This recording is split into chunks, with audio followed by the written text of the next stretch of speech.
जब मैं इस बिज़नेस को समझ रहा था तो मैंने लास्ट में क्या हुआ था कि मैंने अभीक सर के साथ अपने बिज़नेस को देखा था जो मेरे ग्रेट अपलाइन है। तो जब मुझे बारी आई कि मुझे कोई ना कोई स्लॉट बुक करना पड़ेगा, slow track, medium track, fast track के बारे में सर ने बताया था। ऑल्दो मैं जाना तो फास्ट ट्रैक से जाता था बट उतना अमाउंट था नहीं मेरे पास, एग्जैक्टली नहीं था। बट ऐसा नहीं था कि अमाउंट नहीं था तो अरेंज नहीं कर सकता था। तो मैंने क्या किया था, मैंने ऑन द स्पॉट उसी रात में मेरे अकाउंट में 600 रुपये पड़ा हुआ था।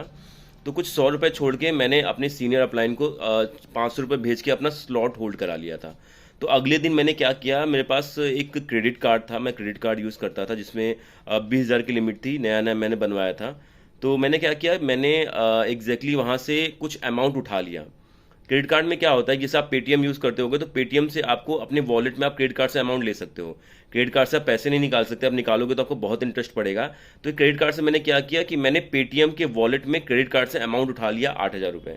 ठीक है, वो 8,000 रुपये उठा के, सॉरी 7,000 रुपये उठा के, 7,000 रुपये उठा के, 7,500 रुपये उठा के मैंने अभीक सर को ट्रांसफ़र कर दिया, पेटीएम कर दिया। एंड अगले दिन मेरा नाम उन लोगों में आ गया। देन मैंने इसी ट्रैक से बिजनेस स्टार्ट कर लिया।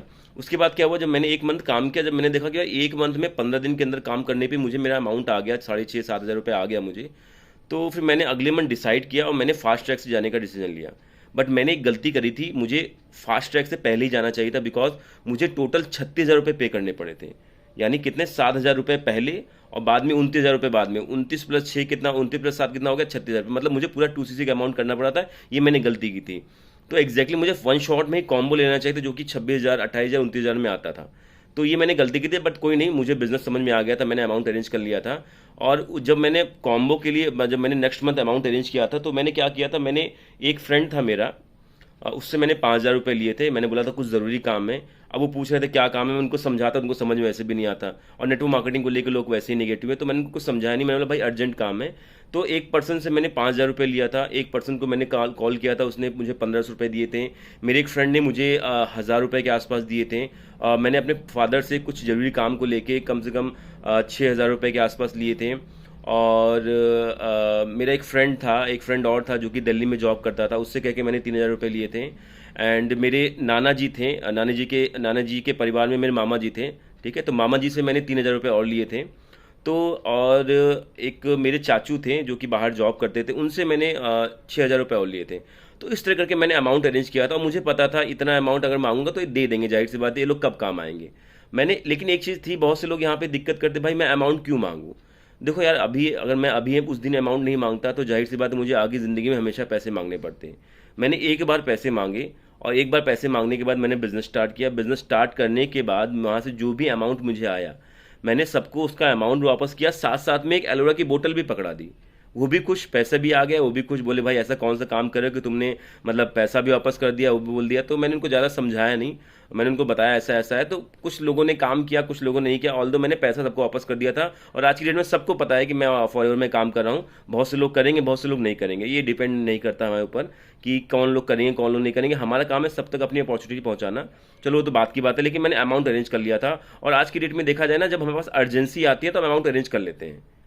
अब ये मान के चलो मेरे पास एक फाइनेंशियल इमरजेंसी थी, भाई अगर मैं उस दिन अमाउंट नहीं अरेंज करता तो मैं कभी नहीं कर पाता। उस समय मेरे पास बिल्कुल लिटरली पैसे नहीं थे, 600 रुपये मेरे अकाउंट में पड़े थे।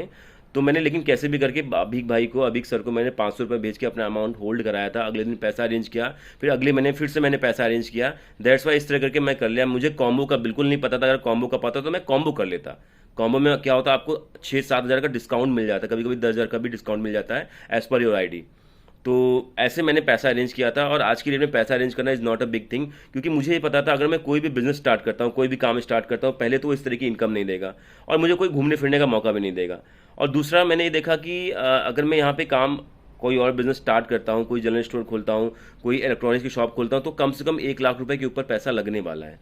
तो इतना पैसा तो मेरे पास था नहीं यार। मैं 30,000 की जॉब करता था भले ही, लेकिन मेरा लोन ईएमआई में सब कुछ खत्म हो जाता था, कुछ बचता ही नहीं था। तो मैंने बहुत डिसीजन लेके इस काम को स्टार्ट किया और 3 महीने बाद मैंने अपनी जॉब छोड़ दी, बिकॉज मुझे यकीन हो गया यही वो काम है जहाँ पे मुझे किसी बॉस की नहीं सुननी, कोई मेरे ऊपर प्रेशर नहीं कर सकता। मेरा टाइम है, मेरे अकॉर्डिंग काम करूँगा। मैं 8 घंटे काम करूँ, 9 घंटे काम करूँ, 10 घंटे काम करूँ, 12 घंटे काम करूँ, मेरे ऊपर डिपेंड करता है। मैं अपना बॉस खुद था। दैट्स वाई मैंने डिसीजन लिया। और आप सबसे भी कहूँगा आप डिसीजन लो, अगर आप अभी सोच रहे हो, क्योंकि अगर इतना आप सोचोगे ना तो सोचते ही रह जाओगे। डिसीजन लो, काम को स्टार्ट करो। बेशक बहुत अच्छी कंपनी है, 70 साल से 170 देशों में कंपनी काम कर रही है, 45 साल से कंपनी काम कर रही है यार। 170 देशों की गवर्नमेंट के साथ कोई कंपनी काम कर रही है, वो भी 45 साल से काम कर रही है। It's a very big thing. आप लोग समझ नहीं पा रहे हो। 170 देश की गवर्नमेंट, मतलब हर गवर्नमेंट के अलग अलग कानून होते हैं किसी भी नई कंपनी को लाने के। ये कंपनी 170 देशों के साथ काम कर रही है, 44 साल से काम कर रही है, 45 साल से काम कर रही है, इंडिया में 22 साल से काम कर रही है। तो ये बहुत बड़ी बात है। आप लोग शायद नहीं समझ पाते, बट इतनी बहुत बड़ी बात है। किसी कंपनी में, किसी दूसरी कंट्री में अपनी कंपनी को रजिस्टर कराने में बहुत पापड़ बेलने पड़ते हैं, और वहाँ पे टिके रहना बहुत बड़ी बात है, बिकॉज इतने रेगुलेशंस हर कंट्री के होते हैं बिजनेस को लेके, उनको झेलना वो बहुत बड़ी बात होती है। तो 45 साल से कंपनी अगर 160-70 देशों में काम कर रही है, मतलब कंपनी में कुछ ना कुछ तो बात है। प्लस इसके हर ऑफिस पेड है, कोई भी रेंटल ऑफिस नहीं है। तो भाई इतनी रिच वैल्यू कंपनी वाली कंपनी है, तो ट्रस्टेबल कंपनी तो होगी, और लोग इतना पैसा कमा भी रहे हैं। तो मैंने जैसे तैसे ट्रस्ट किया, बिजनेस स्टार्ट किया, और आज मैं अच्छी इनकम कर रहा हूँ। होप आप भी कर पाओगे।